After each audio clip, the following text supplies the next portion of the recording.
Good morning, everybody. How are we today? It's a bit wet and rainy here in Brisbane this morning, so wherever about you are, give me a wave, give me a thumbs up, let me know you're online this morning, and whereabouts you're from.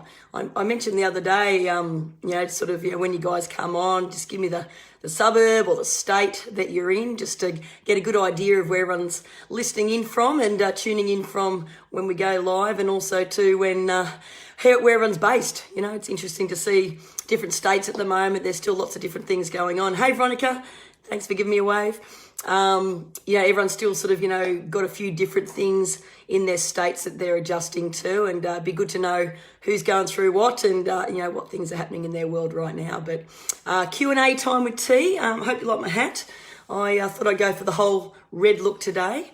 Everyone knows red's my favourite colour, hence why I branded the business with red. Hey Ange, how are you this morning? So obviously thank you for the gang that have popped in some questions. I just had a quick look this morning. There's some really good questions in there, things that I love to talk about. So thank you, ladies. I think it was all three of the ladies popped them in this morning. But I just sort of want to firstly start off with, where everyone's at. I guess, as we're coming into sort of like that day 6 now today. I'm going to add an extra day on. I said that I'd make it up to you guys too after obviously losing track of almost sort of a day and a bit Monday night and Tuesday morning. So I would love to extend, we could do an extra day on Monday. So for those that have been doing the Zoom room training, hey Cass, you guys have got Monday morning training with me as well in the Zoom room complimentary, to say thank you for hanging in there and being patient and being so supportive over the last week. So let's get stuck into it this morning. I know time is money and I've got coffee, which is always a good thing to not only wet the whistle, but wake us up that little bit more on a cool and fresh winter morning in Brisbane.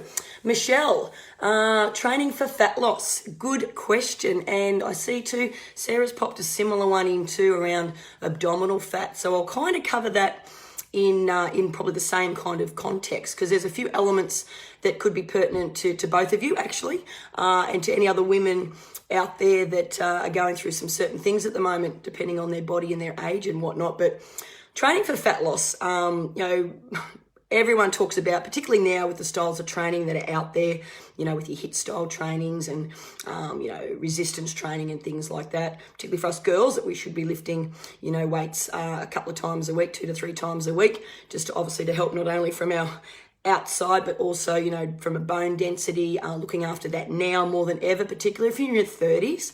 Making sure that you are lifting or using your body weight, because remember, our body weighs as well, and depending, whether you're 60, 70, 80, 90 kilos, if you're doing a push-up, for example, that's how much body weight you are lifting. So, never underestimate the power of your own body when you're training, guys, because it is a very big part of resistance training when you're not just lifting barbells, dumbbells, kettlebells, all that kind of stuff. So training for fat loss, a couple of probably good tips to look out for is one thing called fasted cardio. I don't know if you guys have heard about that before. Let me know, pop in the comments if you know what fasted cardio is. But all it literally is training without anything in your tummy. So when do you think the most relevant time of day would that be? Mornings. Most of us probably have slept through the night, haven't eaten since dinner the night before. So fasted cardio is really good, because when you think about your body, we've got 2 fuel sources. The first one and the main one is carbohydrates, obviously.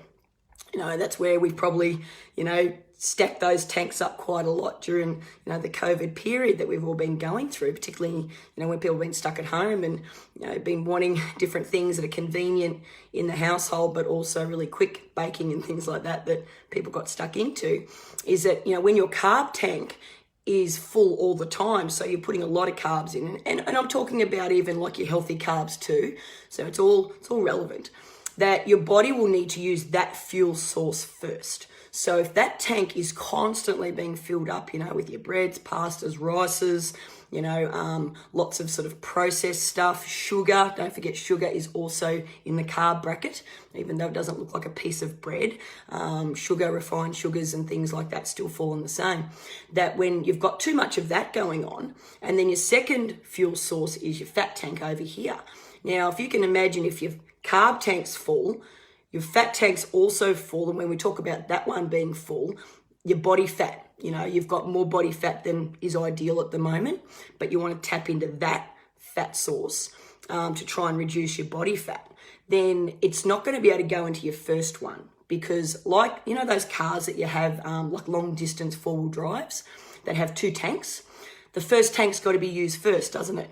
Well, think your body's the same thing. The second tank will only be touched once we start reducing this one down. Not all the way to empty, because your body still needs a certain amount, but until it can tap into the fat one, it's not really going to use your fat stores. So overnight, let's say the dinner you've had the night before and the food that you're having, I promote very much, as most of you probably started to see now with some of the recipes and pictures I've been putting in this group and, in the other groups and pages that I have, is that, that low carb, and healthy fat, not high fat, low carb, healthy fat is a really good way to look at what you fuel your body with. And, when those carbs are sort of just enough from your healthy ones, from green leafy vegetables, sweet potato, brown rice, things like that, a high dense quality grain bread, but not all the time. Like, it's not an everyday food. Your green leafy vegetables are your everyday foods. The fasted cardio, because if that carb tank's not as full all the time, when you wake up in the morning, it's going to be naturally low anyway, because don't forget, we keep burning calories at rest. Whether you're an athlete or, a home athlete, or whether someone that hasn't really exercised or trained in a long time, or just, does sort of, just very gentle incidental type exercise like walking and whatnot, that the body won't actually utilize that if there's too much. So overnight, it will naturally reduce, because we are burning calories even while we sleep, believe it or not, which is not as much as a group training session or a PT session, but it's still something. So your fat stores are going to be the ones that are fresh in the morning for your body to use for energy. So if you're looking at training, and you have got access to training first thing in the morning, around that sort of 5:30, 6 o'clock in the morning type scenario, is that you want to be able to have the ability to burn the fat tank for your energy source. And you'll still have enough energy in there. Excuse me, just have a little bit of a drink. Getting a bit hoarse this morning. You'll still have energy because your fat tank still provides a very good amount of energy. The carb tank is the primary source, but the fat tank still does a really good job. So if you are looking at using more fat, guys, and reducing fat, and, obviously, particularly, I think going to Sarah's sort of question at the same time, the abdominal fat, where probably majority, for particularly women, that's our storage zone, unfortunately, that sort of hip, button, thigh area, the body will start to use the excessive fat stores for energy, which will obviously help you when you're looking at fat loss in training. So that early morning cardio in particular is really good, because you've got those really high, get that heart rate up quite quickly for periods of time that it can last, then back down again, then up again. And that's why HIIT training is so good. It's that high intensity interval training. So high intensity meaning it goes up, interval meaning it will change, but you've got the ability to work hard for periods of time, come back and recover, up again. So it's that constant shock to the body that causes us to be able to perform and utilize that fat source as quickly as possible. So, if you're looking at training or you're already doing it, I know some of you guys that are in the group already, train with us, or some have been in the past, and maybe still unsure of sort of the best style of training for them. That sort of HIIT style training, but also with resistance training. I'm a big fan of fasted cardio, but I'm also a very big fan of resistance training. As I said before, it doesn't have to be big weights. Not everyone is a power lifter or a bodybuilder or someone that is, extremely experienced with that kind of stuff. Using, body weight plus dumbbells, barbells, kettlebells, which is very common now. A lot of people call it functional training, but functional means body movement, but also that movement of utilizing a weight that's not a machine, that you've actually got to switch on your core. You've got, multiple muscle groups being used at the same time. So by doing that, we call that like compound training. We're using, like, for example, like a squat press. You've got your legs, your core, and your upper body. So you're actually getting 3 key target areas in one exercise. That's the kind of stuff you want to look for. Maximize the amount of movement through your body, maximize the amount of calories that are going to be burned, because the bigger the muscle group, the more calories you'll burn. The bigger the muscle group, the more lean muscle you'll develop.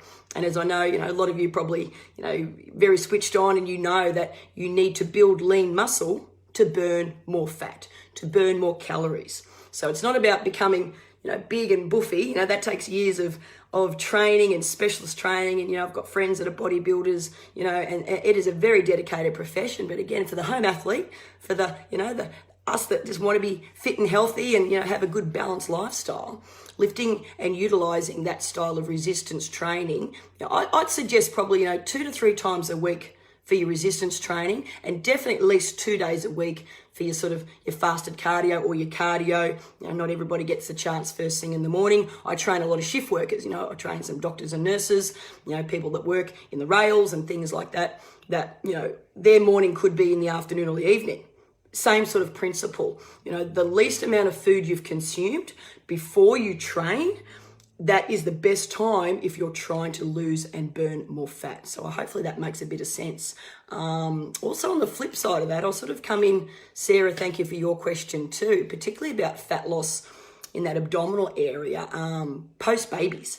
It's a big one, and it's probably that's a really good question, rather than just the typical, asking, how do we lose our belly fat for us girls, that, it seems to be our storage zone, and that's the way that we're made, to sort of keep that nice sort of little spongy bit there for producing babies. The body wants to feel that long term, unfortunately. But also too, don't underestimate your hormones, girls. So, you've probably seen and again heard, I'm a specialist Fit Over 40 coach because of the hormonal side. I'm 47, so understanding I've been through menopause, still going through it, all that lovely M word, but trying to find a way to deal with that is through exercise and nutrition. But what I've learned in the studies that I've done and the coachings that I've obviously undertaken to know how to then coach and teach you guys is an understanding that you can actually overtrain. So whether you're in that 40 bracket plus going through pre, post or full menopause, or if you've had pregnancies that has really affected your hormone levels, and anyone out there might be sort of thinking, well, actually, I do remember that now, where you're going to be affected anyway because your body's going to change hormonally because you've had a baby. It changes because of that reason. But the big thing is, though, if you've had quite a significant hormonal shift, and you'll know that from your own personal experience, what happens is now you've got to be very careful with the amount of training you do and how long you train for. One of the biggest things I've learnt in the last 18 months, 2 years in my own coaching and training is that you've got to make sure that you're not training for more than 30 minutes at a time. I'll get to that in a sec. You're not overtraining, so you wouldn't and you shouldn't be doing more than 5 to 6, depending on what all the sessions are. Let's call it 6. Let's say 6 days a week with a 1-day rest. You should always have a rest day, always, if not 2, to make sure that your body gets recovered. Because what happens is this little stress hormone called cortisol. Cortisol for us girls is our worst enemy when it comes to overproduction. So being a stress hormone, when your body is going through stress, so if you're highly stressed in just a normal situation, not exercise, so you've got high anxiety for long periods of time, you're putting your body through because you don't eat well, you're not sleeping, things of that nature, you will start to overproduce this hormone called cortisol. When that happens, it's a really nasty hormone because when it produces too much, it starts to affect your insulin balance. It also stops you from burning more fat. It's like a brick wall. So here's cortisol. Here's your fat that you're trying to burn. It's trying to get through to the other side, so you start using it for fuel and energy. It stops it being utilized efficiently. And it's a scientific process, but from the basics, and I'm pretty basic and I'm not a scientist, that's how you need to look at it. So if you're using and training way too much, you need to think about that first. The second one is obviously in terms of how long you're training for, because if you're training for 30 minutes and you're still doing high intensity, PT training, HIIT style group training, sports, short bursts where you're sort of, really working to your maximum for that period of time, that short window of say 25 to 30 minutes will stop you from that overproduction. It's just long enough for you to be able to tap into, work hard, train hard, get results, but it stops you going into that next bracket if you are struggling from the hormonal side, us girls, to be able to get those results. Because I know, and I've got people all the time, but I train 10 times a week. I'm, doing this, I'm doing that. The body's got too much going on. It can't cope anymore. And it needs to have that opportunity to switch the style of training and also your nutrition to support that. Then you'll start to utilize the excess fat for fuel. Because there's one golden rule in health and fitness, and any other health and fitness professionals that are out there in this group, they know you cannot spot reduce. I can't get a texter, put it around the area and they say, Trudy, I want that bit to move. It's humanly impossible to do that. Your body will tap into where it wants to first. So a lot of girls, they find that, that's not the area I wanted to change straight away. Body's very powerful. It will go to where it needs to first, and then it'll still use every other aspect, but time, you've got to be patient. But if you're serious about doing it, look at what's happening first. Don't just look about what's the end outcome that you want. You need to look at the process first. As we say, trust the process. You've got to understand. We've got a couple of comments in there. Awesome. You've got to make sure that this kind of stuff, you've got to adapt it now for you, because not everything is for everybody. Every style of training. How I train now at 47, very different to how I trained at 27. Very different. Even 37. So if there's anyone out there that is understanding this, please pop in the comments. Yep, look, absolutely. If that kind of makes sense, hopefully I've explained it in a way that's understandable. But, don't underestimate burning that fat in terms of your hormone levels too, girls. And you don't have to be in that older age bracket. It can be, you've had children. And I know, Sarah, because I've, spoken with her before and trained her before. That might make a bit more sense now, mate, based on the fact that, where the hormones have been and where we're going to now. We've just got to treat our bodies how it wants to be treated. And if we do that, I'll tell you what, for us girls, she'll switch on like a fat burning machine. And that's probably one of the biggest things that, when you find the right tool and the right style and the right coachings that oh my God, this is what it's going to be. It's almost like another light bulb moment. You go, bloody hell, why didn't I know about this before? Why wasn't Trudy in my corner before telling me this kind of stuff? Just probably because you just weren't around, people that you needed to understand for your personal goals, rather than the neighbour or the friend or the family member that's been doing X, Y, Z, and you're wondering why it's working for them but not for you. That could answer some of your questions this morning, because you as an individual are very special and may need something a little bit more specialised to get the ultimate results you want. So hopefully that answers Michelle and Sez's questions. And I've got one more that got posted in there from Cassie. How to stay motivated and on track. Oh, I love this one too. Thanks, Cass.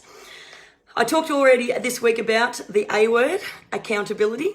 Very, very powerful, again, in terms of every aspect of any goals or, processes that we want to achieve or set up. The biggest thing with obviously staying on track is you need to plan, because if you fail to plan, you'll plan to fail. It's a very old saying in all aspects of life, but that's ultimately the key. So if you've got a goal or a desire to make change, again, nothing changes. You've got to have a plan first. So get out your piece of paper, get out a notebook, get out something and write out. Just make it real, because if it's just in your head, and even you can share it with somebody, if that person is going to be your accountability buddy, because you'll need them to be able to check in to make sure that you're doing it. Because if you're doing it by yourself and you do struggle with this kind of stuff, and absolutely, even I at times, throughout my career and life, have definitely struggled with this kind of stuff. And then you just go back to the basics. Put a plan in place. What are you capable of doing realistically? What's your lifestyle? What's your family, kids, work? What can you do to keep it something you can start but then continue, rather than just have every best intention and then fall off the wagon day 3, day 5, day 7, that kind of stuff. So I would definitely, for staying on track, you need to plan, but write it down, or get an accountability buddy or coach. Someone, like us in our profession, if you're looking at undertaking, more professional training and nutrition coaching, that's obviously why we do what we do, to help you guys, keep to what you say you're going to do, and also help, plan and prepare to do something that's going to fit into your lifestyle. And obviously the accountability is the biggest thing, because if you don't have that, then who's going to make sure that you're okay? Who's checking in to make sure that how's it going? And remember, don't be hard on yourself, guys. We all have days that are just like blowout days, like brain fart days, or, days where you just go, look, I just can't do it today, because you're thinking about self-care. So all these little elements over the last week, they've all got their own place, if that makes sense. I know you guys are following and seeing just as we're progressing in this 7-day series but each element that I'm talking about has got a massive, massive place in the ultimate plan. Because if you get all of them right, and you also look at your own self-care and self-awareness first, you got to get this right. I'm actually going to talk about life fitness tomorrow, which is sort of like, making sure that are you okay first before you look at the next step. Because if you're not okay first, do you think that you're going to be able to reach the ultimate goal or success that you're wanting, whether it's physical, emotional, nutritional, spiritual? It's got to start with you, because, you are your best asset. And without what you have and you can do, and what we can tap into with our mind fitness as well, I don't believe, and you can tell me if I'm wrong, that we'd be able to achieve the best that we possibly can. Because if we're not right, then what's the foundation going to be like? Think about it like a house. You build the concrete slab first before the structures go up, and then ultimately the roof. If we are the foundation and we've got cracks in there, we're misaligned, it's sort of not been laid properly to begin with, do you think that the actual struts or structures that they put up on top of that are going to have any chance of staying up? No. So I love a good basic analogy and a reference. But if you think about that house, how strong is your foundation first? Before we start building on it from there. But anyway, so hopefully that's been helpful, guys. Lots of that in that. If you're going back and watching this later, please give me a hashtag replay, and then just pop in any comments about that. And if you do need some extra help, please reach out to me. Again, that's what I'm here for. It's the weekend. Tomorrow will be my day off, because I do have a day off with my family, with my partner, every single week, and Sunday's like my day for that. But for today, I'll be around a little bit, pop some comments in, and I'll get back to you as soon as I can in between the other stuff that I'm doing. But hopefully that's been a good one, guys. Day 6, happy Saturday. For those in Brisbane, it might be a good day to get inside and do a clean out, maybe a declutter of your house, and put your mind and your body to something of good use, and maybe look at planning for success for next week. So much love to you all. Be kind to one another, and I'll see you all guys tomorrow. Thanks. Bye.